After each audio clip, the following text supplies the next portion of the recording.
Squall, who already had a 7-star form, now gets an entirely new form called Lone Lion Squall. What changed? Well, I guess he's not wearing a pendant. At least I can't see one on him. Also, his gun is now on fire.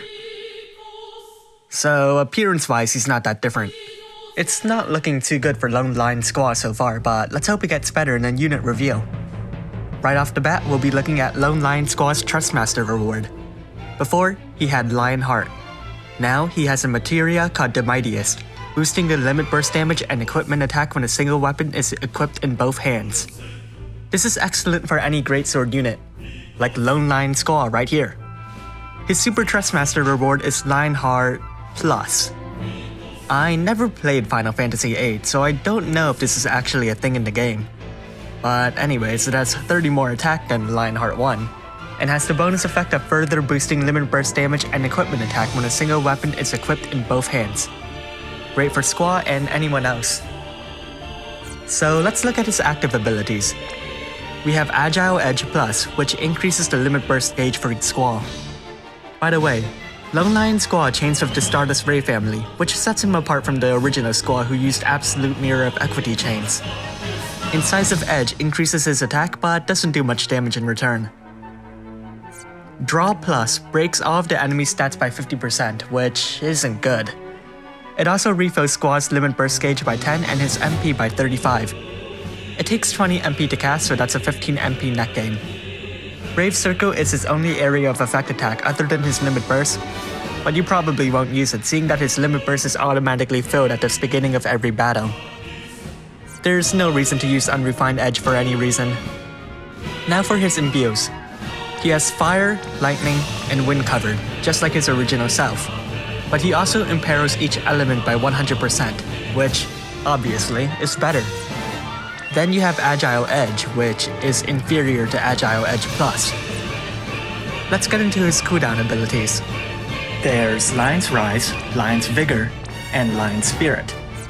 Lion's Rise is basically his startup ability, increasing his attack by 250% for 10 turns and doubling his limit burst gauge fill rate.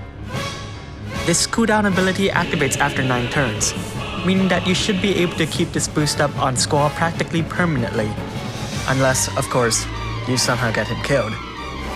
He's also immune to breaks during this time, but that can be reset if you cast some kind of party immunity ability that lasts for only 4 turns or so.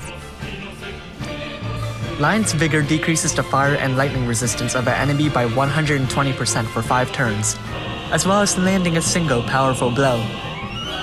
You can try and use Lone Lion Squall as a finisher with this ability, as the modifier is high enough, but you probably shouldn't seeing that this is on a cooldown ability.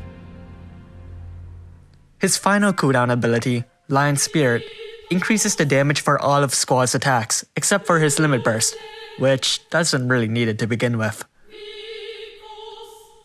It also mitigates the damage he takes by 75% for 1 turn, which is a nice bonus.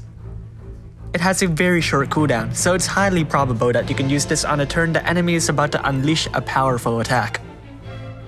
By the way, he can activate all of his abilities up to 3 times in a turn. It's been buffed compared to the Japanese version, which had some abilities that weren't included. Now let's look at his passives. Most of them just make it more obvious that you should be giving Squall a single 2-handed weapon. He also has an automatic MP refill, a Guts passive, immunity to blind and paralysis, and deals extra damage against beast and machine type enemies. He also has a counter attack that chains with Bolting Strike when it activates, which is a nice bonus. His limit burst isn't that special except for the fact that it deals an absurd amount of damage. Oh, and it also does 30 hits. For comparison, we'll drag over the last Final Fantasy Brave Exvius protagonist, Cloud from Advent Children. His already powerful limit burst only does 5 hits. Granted, it ignores defense while Squall's doesn't, but he's used mostly as a finisher anyways.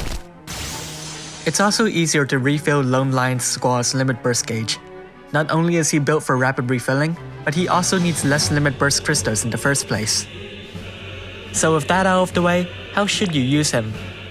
Lone Lion Squall's playstyle will revolve around taking advantage of that ridiculous modifier on his limit burst. A lot of his abilities contribute to building it up, as well as increasing his damage. Ideally, you'd want to activate it every turn, or at least every other turn if that isn't possible. So now we get away from the reading and begin with the planning. How do you use Lone Lion Squall? On turn 1, you can start off with his Limit Burst if you feel like it, but that's really only to get things over with. If you actually want to begin the battle properly, use triple trigger and activate Lion's Rise, select the element and Lion's Vigor. Then use his Limit Burst on turn 2.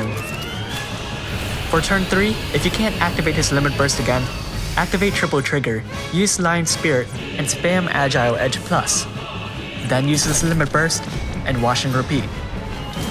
Alright, that's about it. Just make sure his buffs are up. You don't want to touch any of the elemental imperos unless you have to reapply them, and Lion's Vigor isn't available at the moment. All in all, Lone Lion Squall is a very simple character to play. If I were to name some flaws, let's see. He doesn't actually have any abilities that actively boost his Limit Burst damage like Cloud does. Furthermore, he doesn't have any active killer effects like Rico. But this isn't the drawback. This is just the reason that you have 5 other slots in your party. As with most things, this is a solution that can be solved with an example unit paired with Mastermind Zon. What's that? You don't have him. Well, neither do I, and it hurts every time I feel like he could be useful. Regardless, you could find ways to get around it, depending on the enemy you're up against. Thanks for watching, and if you like this video, make sure to leave a like and subscribe. Comment below if you want me to reveal a certain unit.